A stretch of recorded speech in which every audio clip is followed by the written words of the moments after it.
세상의 모든 지식 언더스탠딩. 예, 물 먹을 시간도 없네요. 예. 자, 2교시로 이어가 볼까요? 2교시는 또 언더스탠딩의 최장신 기자. 부동산 전문 기자. 둔촌 얘기는 요즘 잘 취재를 안 하시는데 둔촌 얘기 말고 지금 이번에는 상계주공으로 가봅니다. 장순원 기자님 어서 오십시오. 네, 안녕하세요. 네, 상계동 얘기죠 오늘은. 네, 맞습니다. 상계주공 얘기입니다. 상계주공. 상계주공이 수락산 밑에 있는 도봉산과 수락산 사이. 네, 서울 북동 쪽이죠. 네. 에 있고 거기 이제 주공 아파트들이 많아요. 상계동, 뭐 중계동 지역에만 한 16개 단지가 있고, 예. 그 옆에 창동도 있고, 그 아래 뭐 하계동도 있고, 그래서 지역에 상당히 많은데, 예. 하필 왜 상계주공 5단지를 갖고 왔느냐? 왜 하필 상계동 재건축 갖고 왔느냐? 네. 거기 장 기자님이 사시는 것도 아닌데. 네, 저는 경기도민이고요. 네. 예. 이 상계주공 5단지를 갖고 온 거는 이 상계도 아까 말씀드렸듯이 서울 동북부 지역에 재건축 아파트가 많은데 예. 그 중에서도 가장 속도가 빠르고 여기가 이제 그 작은 아파트들이 그쪽에 좀 많은데 그 중에서 사업성이 그나마 좀 괜찮아서 예. 재건축이 좀 빨리 진행될 거라고 했던 그런 이제 사업장이거든요. 예. 근데 최근에 여기에 분담금 때문에 이거 너무 분담금이 많이 나와서 사업을 이거 계속 진행할 수가 있겠느냐. 여기 잠깐만 그런 화면 이슈가 있다. 네, 화면 잠깐 보여드릴게요. 분담금 뭘 좋아하지만 분담금 내야지 왜 아닙니까? 여기 이제 이게 이제 상계 5 주공 아파트. 낮군요, 낮아. 네, 이렇게 생겼어요. 5층짜리 주공 아파트. 지금 제가 살고 있는 집하고 굉장히 유사하네. 그래요. 그 안에 보시면 집이 방 하나에 이제 주방 하나 한 11평 정도 되는 집이에요. 예. 그러니까 작은 집들이 한 840세대 정도 되는데 좀 작군요. 네, 다들. 세대 하나가 작은데 요거를 예. 이제 요런 식으로 재건축하는 이제 단지인데 예. 이제 여기를 하다 보니까 849평이라고 하죠. 34평형짜리 이제 아파트로 들어가려면 분담금을 5억, 뭐 요즘에 조금 더 올라서 한 6억 정도 얘기하시더라고요. 예. 6억 정도 내야 된다니까 이제 이 소유주분들이 아니 이 아파트가 지금 여기 현재 시세가 한 채당 5억 정도 되거든요. 그러니까 아까 원룸 같은 방 하나, 주방 하나가. 그러니까 재건축이 지금 완전 예상돼 있는데도 5억입니까? 네. 워낙 작으니까 그렇구나 좀. 네, 그렇기도 하고 이게 원래 21년 때 한참 피크 찍을 때 8억까지는 갔어요. 예. 8억까지 갔다가 이제 부동산 경기도 좀 안 좋아지면서 좀 떨어졌고 게다가 이 분담금 이슈랑 엮여 있다 보니까 워낙 분담금이 많이 나온다 이렇게 예상을 하니까 예. 그 분담금을 더 내고도 시세 차익이 많아야지 투자자들이 들어올 거 아니에요. 그렇죠. 근데 그렇게 안 들어오니까 가격이 조금 이제 다운됐다가 최근에는 거래가 조금 되고 있다고 해요. 여기 제가 그래프를 하나 보여드릴까요? 예. 예, 보시면 알겠지만 이 그래프 이게 이제 상계주공 5단지의 거래인데요. 예. 21년 거의 이제 피크를 지금 8억을 넘었다가 다시 한동안 거래가 아예 없다가 네, 그다음에 좀 내려갔다가 최근에 이제 5억 안팎에서 이제 거래가 조금씩 되고 있습니다. 그러니까 지금 저게 한 11평 정도 네. 되는 네. 좀 작은 아파트인데 네. 현재는 5억인데 지금 이슈는 네. 재건축은 확실히 된다. 가고 있다. 재건축은 가고 있다. 근데 재건축 하는데 내가 집은 5억에 샀지만 네. 그 집에 재건축 들어가려면 한 5억 정도씩은 더 내야 된다. 네. 그런 이슈인 거죠 지금. 그렇죠. 이게 집값만큼 내는 거네요. 집값보다 거의? 더 내야 될 겁니다. 5억 이상. 네. 여기가 사실 주목을 받았던 이유는 용적률이 매우 낮기 때문입니다. 5층이니까. 네, 아까 말씀드렸듯이 5층짜리 이제 서울에 이제 남아 있는 주공도 거의 없는데 5층 여기는 용적률이 100%가 안 돼요. 예. 그러면 자기가 깔고 있는 평수가 그대로 대지 지분하고 비슷하거든요. 최소한 300% 용적률은 받을 거 아닙니까? 그러니까 여기는 그 정도 용적률을 받았죠. 예. 그래서 이제 그 98%인가짜리 용적률짜리 있으니까 여기 어느 정도 이제 대지 지분도 한 12평 정도 되고 하니까 예. 이제 이거를 사업을 진행하면 꽤 이제 수익이 짭짤할 것이다. 그렇지. 이렇게 예상을 했어요. 예. 뭐 당연히 이제 100%도 안 되는 걸 300%까지 되면 고층 아파트로 올리는 거니까. 그러니까 거의 3배 볼륨이 이제 더 늘어날 수 있는 거잖아요. 네. 근데 이제 뚜껑을 막상 열어봤더니 이제 분담금이 너무 많이 나와서 그게 어떻게 그런 일이 있냐고요. 그러니까요. 어떻게 그런 일이 있냐고. 그 얘기를 좀 설명을 해드릴게요. 예. 여기가 이제 지금 그 840가구 정도가 있어요. 거기 이제 소유자들 한 830명 정도 되는데 예. 이걸 이제 재건축을 하게 되고 이제 재건축 서울시에서 이제 건축 심의라는 단계까지 받았어요. 예.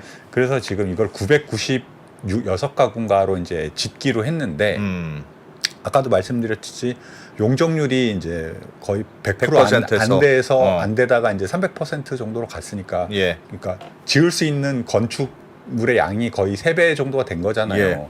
예. 이 5층짜리 지는데 높이 지으니까 뭐 예. 많이 들어갈 수 있겠죠. 근데 이제 이게 여기 원래 이제 2종짜리 이제 용도 지역이라서 예. 이제 300%까지 지으려면 이제 종을 상향해야 돼요. 예. 3종 지구로 주거지구로 상향을 했는데 그러면서 이제 종 상향을 할 때는 그러니까 지을 수 있는 용적률의 높이가 훨씬 올라가잖아요. 예. 그러니까 그 올라간 거의 일정 부분은 기부 체납을 해야 돼요. 사회 환원해야 되는데 그래서 한 150여 가구를 이제 여기 뭐 땅 일부를 문화센터나 뭐 이런 걸로 내주고 또 이제 아파트 중에 960세대 중에서 한 150가구는 또 임대로 제공을 해야 돼요. 예. 그게 남은 가구가 한 840 몇 가구밖에 안 돼요. 아, 예. 근데 아까 말씀드렸잖아요. 지금 집주인이 840명인데 이제 실제로 분양할 수 있는 아파트가 840가구밖에 안 돼. 아. 그러니까 사실상 1대1 재건축을 하는 셈이 되는 거죠. 아, 임대주택 좀 커지긴 커지는데 네. 이것 떼고 저것 떼고 하니까 네. 일반 분양이 많아져야 네. 그 돈으로 조합원이 사실상 수익을 받는 구조인데 혹은 네. 내가 분담금을 조금만 내고 새 아파트로 들어가야 되는데 네. 1대1이니까 그냥 내 돈 내고 새 아파트로 들어가는 거네요, 사실상. 아, 그런데 이제 여기 아까 말씀드렸듯이 용적률이 많이 올라갔잖아요. 예. 그래서 원래 여기 지금 주공 아파트 이 5단지는 10평, 11평짜리 거의 되게 자그마한 예. 아파트잖아요. 예. 근데 이분들이 이제 아파트를 새로 지으면서 주로 이제 25평이나 34평 정도로 넓혀 가셔요. 아. 그러니까 이제 그 본인들이 이제 아파트를 넓혀가기 위해서 올라간 용적률을 대부분 거기서 이제 하다 보니까 그 원래 용적률이 많이 올라갈 때는 예. 남는 뭐 자기들도 좀 쓰지만 예. 그 조금 용적률을 남겨둬서 그걸로 이제 아파트를 지어서 일반 분양을 해서 거기서 이제 매각 대금이 나오잖아요. 그걸 이제 좀 쪼개서 분담금을 낮추는데 여기 사업장은 그걸 못 한 거죠. 아니 그러면 네. 좀 장 기자님, 자 네. 보십시오. 제가 이제 상계주공 집주인이에요. 네. 5억을 투자해서 네. 지금은 11평짜리 작은 아파트를 내가 갖고 있어. 네. 근데 이게 재건축이 됐어요. 네. 근데 재건축이 돼서 일반 분양은 못해도 네. 11평이 30평으로 되는 거잖아요. 아, 그렇죠. 그럼 내가 지금 11평짜리 5억에 샀지만 네. 재건축이 되면 네. 30평짜리 내 집이 돼. 네. 그 대신 네가 5억 뭐 이상 한 6억 뭐 이렇게 더 내라. 네. 그럼 내가 총 하여튼 10억 정도의 새 아파트를 얻는 거네. 30평짜리. 그렇죠. 상계동에. 9평, 그러니까 소위 말하는 국민평형, 34평형, 84형을 그러니까 10억, 뭐 11억 정도에 이제 사는 거죠. 그렇게 생각하면 많이 내는 것 같은 생각은 안 돼도 모르겠습니다. 네. 근데 좀- 이제 이게 여기 계신 분들은 예. 자꾸 옛날 생각이 나시는 것 같아요. 요 옆에 이제 여기 이 아파트랑 계속 비교되는 곳이 그 노원 포레나? 지금 아까 좀 먼저 설명 못 드렸는데 여기가 예. 이제 상계주공 5단지 아파트입니다. 여기 노원역 옆이군요, 바로. 네, 예. 4호선과 7호선이 엇갈리는 노원역에서는 위치 괜찮네. 너무 가까워요. 그리고 위치가 좋고 여기와 많이 비교되는 곳이 여기 포레나 노원 1단지 아파트인데 이게 예. 이제 옛날 주공 8단지인데 여기도 용적률이 뭐 80몇 %밖에 안 되던 곳이에요. 예. 그래서 여기가 지금 재건축을 했고 2020년에 이제 입주를 했는데 여기 이제 84형 같은 경우에 가격이 11억 원에서 11억 5천만 원, 뭐 호가 기준으로 그렇게 형성이 돼 있어요. 예. 근데 여기 같은 경우에가 지금 아. 이제 상계주공은 지금 가격이 5억이고 분담금이 뭐 같은 84형 같은 경우에는 6억 정도 최대.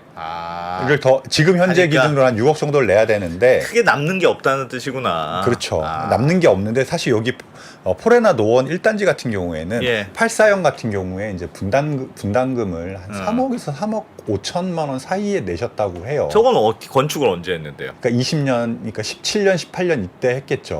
그때는 건축비가 좀 쌀 네, 때였구나. 그러니까 그 당시와 이렇게 비교를 해보면 예. 거의 이제 분담금이 2배 정도 늘어나다 보니까 여기에 뭐 투자를 했거나 이 네. 재건축을 통해서 이제 이제 그 바꾸려고 했던 분들은 사실 음. 되게 크게 이제 느껴지는 건데, 근데 물론 이걸 직접적으로 비교할 수는 없어요. 말씀하셨듯이 예. 이건 코로나 이전이기도 하고 여기는 또 3종 지역이거든요. 예. 포레나 노원 같은 경우에는. 어. 그래서 기본적으로 이제 늘어날 수 있는 용적률이 크기 때문에 그대로 비교할 수는 없지만 어쨌건 보기에 거의 비슷한 주공 아파트고 5층짜리 저층인데 저기는 뭐 3억 얼마밖에 안 내는데 우린 6억이나 내야 돼? 라고 생각하니까 이제 너무 아이씨. 부담이 크니까 이분들이 지금 이러면 이제 시공사를 바꿔야 되나? 아. 뭐 이런 고민들을 하고 있어요. 근데 이제 그런 고민이구나. 문제는 뭐냐면은 지금 여기가 평당 한 650만 원 정도의 이제 공사비 계약을 맺었어요. 예. 근데 이게 올 초에 이제 우리 뭐 국내에서 제일 내노라는 이제 건설사랑 계약을 맺었는데 네. 어디? GS 자이 있잖아요. 예. 근데 거기가 당시에 그때 이제 워낙 공사비가 급등하다 했던 시기고 예. 이 아파트에서 이제 제시하는 입찰 가격이 이렇게 만족스럽지 않아서 이제 아파트를 짓는 주요 메이저 건설사들이 좀 외면한 시기였거든요. 그러니까 일종의 GS만 거기에 이제 혼자 입찰을 해서 수의 계약을 해서 어떻게 보면 이 조합하고 건설사랑 계약을 할 때 조합이 그렇게 이렇게 목소리를 높일 상황은 아니었던 거거든요. 예. 그러니까 당시 계약 조건에 어떤 게 있냐면은 지금 이제 작년 2022년 10월 기준으로 공사비를 이제 책정을 하되 이제 실제로 착공에 들어가는 시점까지가 텀이 있잖아요. 예. 그때까지 물가 상승분을 이제 소비자 물가도 있고 우리가 많이 봤던 게 건설 공사비 지수라는 게 있잖아요.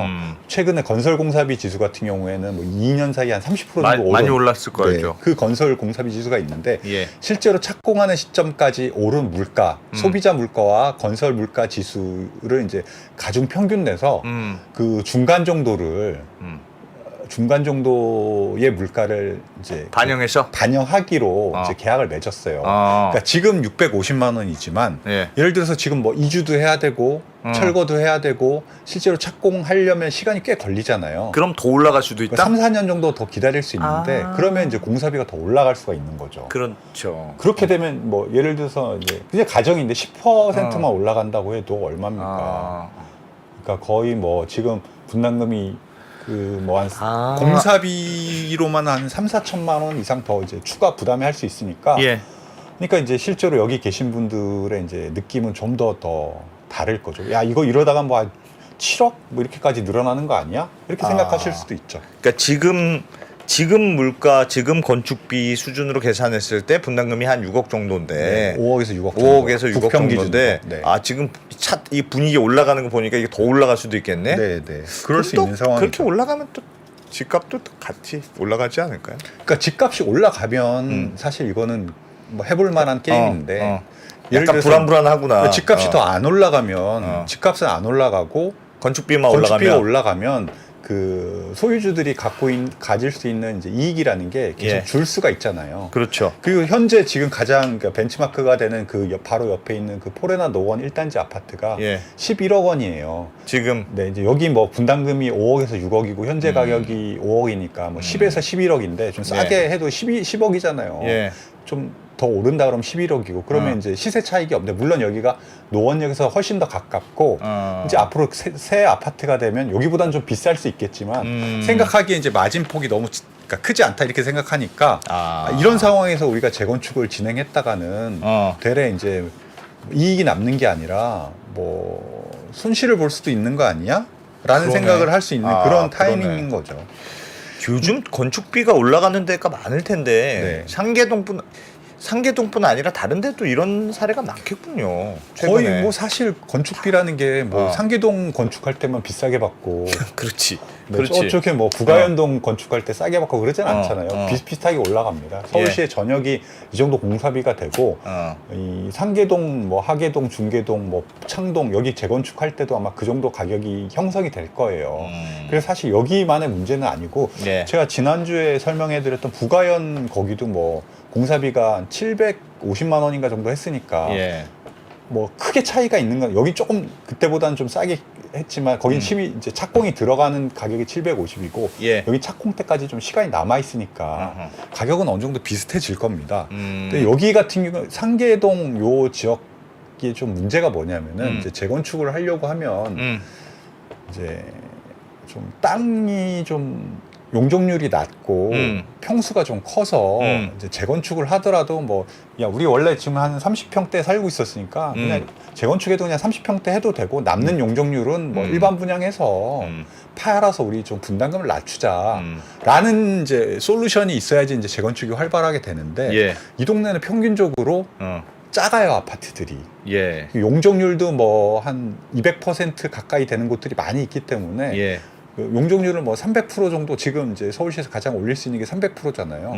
거기까지 올린다고 해도 이제 아주 작은 예를 들면 10평, 15평짜리 아파트들을 다시 10평, 15평으로 재건축할 수는 없잖아요. 그러니까 그런 아파트들이 많은 상황에서 그걸 재건축하려면 소위 말하는 이제 사업성 이게 사업성이 안 나오니까 분담금을 이제 오롯이 본인들이 부담을 해야 되니까 사실 여기가 상계 주공 5단지가 예. 이 동네에선 그나마 사업성이 괜찮은 단지인데도 예. 불구하고 분담금, 이게 해야 되냐 말아야 되느냐. 분담금이 6억 뭐 이렇게 나오니까 사람들이 이거 멘붕 해야 나오고 되냐, 이거 말아야 해야 되나 되냐. 말아야 하는데 다른 단지들은 잠깐 요거 보여드릴까요? 그래프를 그래요? 보여드리면 여기가 지금 건축 심의까지 간 상태고요. 예. 그래서 절차가 가장 빠른 상황이거든요. 상계동이. 네. 그러니까 상계 주공 5단지가. 주공 5단지 지금 오늘 얘기하고 있는 상계 주동 5단지가 네, 근데 이제 다른 데는 뭐 이제 안전진단 거쳤고 어. 자, 앞으로 갈 길이 많아요. 예. 갈 길이 엄청 많은데 어. 보면 여기 5단지가 보시겠지만 뭐 가구 수도 제일 저기 용적률로 가장 낮고 예. 가장 지금 허가 절차도 가장 빠르거든요. 그러니까 그나마 여기 주공 5단지가 네. 제일 할만한 재건축 할만한 데였군요. 네, 이 동네에서는 용적률도 그랬는데 작고. 안 되다 이게 이제 여기도 이래? 그럼 다른 데 어떻게 다른 데는 되겠느냐? 네, 다른 데는 이게 속도를 낼 수 있겠어? 라는 이제 생각들이 이제 나오는 거죠. 가끔 지난번에도 한번 장 기자님 말씀해 주셨는데 왜 서울시에서 뭐 그런 거 있다면서요. 네. 300%가 일반적인 재건축하면 그래 300%까지는 해줄게. 예. 그런데 네가 뭘 좀 더 내나 봐. 네. 그럼 300% 좀 더 해줄게. 네. 뭐 이렇게 흥정하는 게 있다면서 서울시에서 그래 너희가 뭘 다리를 놓는다고? 그럼 네. 뭐 용적률을 좀 높여주지. 뭐 이렇게 흥정하는 게 있더군요. 그 기부 체납을 하게 되면 예. 뭐 용적률을 높여주고 뭐 예를 들면 뭐 역세권인데 임대주택을 좀 넣으면 용적률을 더 높여주고 하는 게 있긴 해요. 예. 근데 조합 입장에선 세무를 하겠죠. 우리가 임대주택을 많이 받아서 용적률을 올리는 게 수익성이 높다고 하면 이제 그걸 받아들일 테고 예. 그거보다는 이제 그걸 받아들이지 않고 그냥 우리끼리 재건축 그냥 법률적으로 허용되는 범위 안에서 재건축을 하는 게 낫다 판단이 되면 그렇게 예. 할 겁니다. 여기도 사실 서울시에서 그 서울시 이게 신통기획으로 했고 무슨 혁신 우수 디자인인가 뭐 예. 이런 혜택을 받아서 용적률을 300%까지 거의 300%까지 올린 곳이에요 여기도. 근데 이제 그래도 이게 분담금이 많이 나오니까 다른 이제 여기 지금 노원구에서만 한 40개 아파트 단지가 재건축을 추진하고 있거든요. 근데 이거 쉽지 않겠다 이런 생각이 드는 거죠.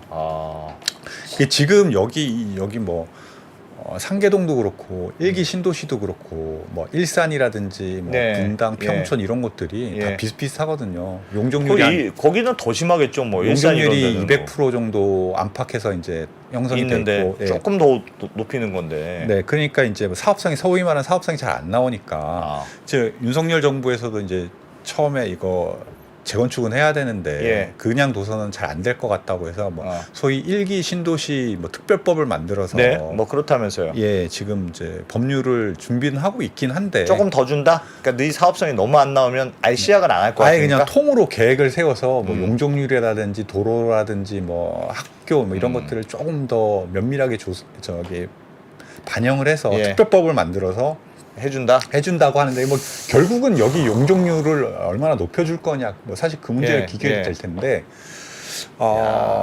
그러니까 모르겠네. 근데 이제 사실 어떻게 보면 그 용적률 그냥 올려줄 수 없을 거잖아요. 예, 그냥 예. 올려주면 다들 가만히 그렇지. 있겠습니까? 왜 저기만 올려줘 또 그럴 거 아닙니까? 네, 근데 그렇게 올려주면 안 되게 예. 반발이 심할 테니까 뭐 올려주는 대신 어떤 반대급부를 요구하긴 할 텐데 그런 걸로 했을 때 이제 사업성이 얼마나 보전이 되겠느냐. 그게 나온다고 하더라도 이게 재건축이 사실 이거 빨리 재건축을 해야 되는데 예. 그렇게 속도를 낼 수 있겠느냐 지금 같은 상황이 되면 뭐 그런 이제 의구심이 나올 수밖에 없고요. 여기 같은 경우에 특히 이제 최근에 뭐 금리도 뭐 많이 올랐고 하다 보니까 예. 뭐 그리고 지금 뭐 미국도 그렇고 이런 전쟁이라든지 아까 뭐 김상훈 기자님 말씀하셨지만 유가라든지 인플레가 더 쉽사리 안 떨어질 그런 상황이 이제 유지가 되다 보면 이 건축비에 대한 부담은 뭐 더 커질 수 있는 거죠. 그럼 재건축 시장은 앞으로도 네, 더 차가워질 수도 있다. 있다는 거죠. 네.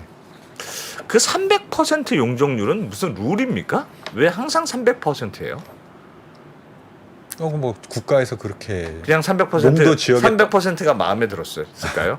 용도 지역에 따라서 이렇게 그 용적률을 맞춰 놓은 거죠. 그 법으로. 네. 그래야지 이제 뭐 본인들이 원하는 대로 이제 도시 계획을 이뤄갈 수 있다고 생각하니까 뭐 그런 식으로 했죠. 자, 이제 상황이 달랐으니까 이제부터는 기본 룰이 350%야. 네. 그렇게는 쉽지 않은가 봐요.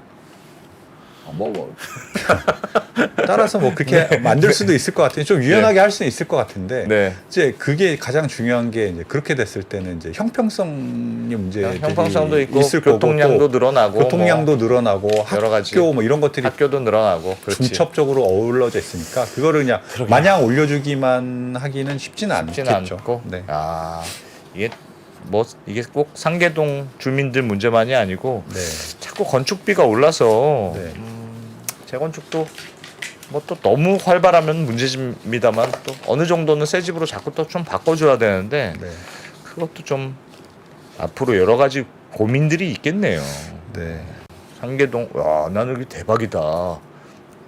5층짜리가 그냥 네. 고층 아파트로 재건축하면 그냥 무조건 떼돈 버는 줄 알았더니. 네, 보통 그렇게 생각하시고 들어가신 분들도 있었을 것 같은데 네. 이제 저층이라고 해도 세대가 많고 작은 평수로 이제 쪼개져 있는 경우에가 예. 이제 사업성이 좋지 않구나라는 걸 보여준 사례이기도 하거든요. 그러니까 뭐 이제 용적률이 비슷하다면 좀 큰 평수들이 있는 곳, 좀 섞여 있는 곳에 들어가는 게 재건축 사업 측면에서는 좀 유리할 것 같아요. 그래도 뭐 11평짜리가 30평 되는 거니까. 뭐 물론 그렇게 생각할 수 있어요. 분명히 거기 최근에 뭐 그래. 그 이문동에 요번에 분양하는 것도 거의 12억 레미안, 이문동 레미안. 네, 12억 정도니까요. 예. 여기 뭐 노원구 여기 노원역 근처에 입지라면 거기보다 뭐 나쁘지 않을 거거든요. 당연히. 예, 그러니까 뭐 사실은 그렇게 들어간다고 해도 뭐 손해를 보거나 그런 건 전혀 아닙니까? 그것도 게다가 집이 이제 11평짜리가 뭐 30몇 평으로 예. 불어나잖아요. 되는 거니까. 네. 알겠습니다. 재건축 시장은 하여튼 잘 계속 보긴 봐야 되겠네요. 장순원 기자님 하여튼 오늘 고맙습니다. 2%가 없으니까 말씀 더 잘하시네. 고맙습니다. 네, 고맙습니다. 네. 저도 이제 물러가고 오후에 2부에서 다시 돌아오겠습니다.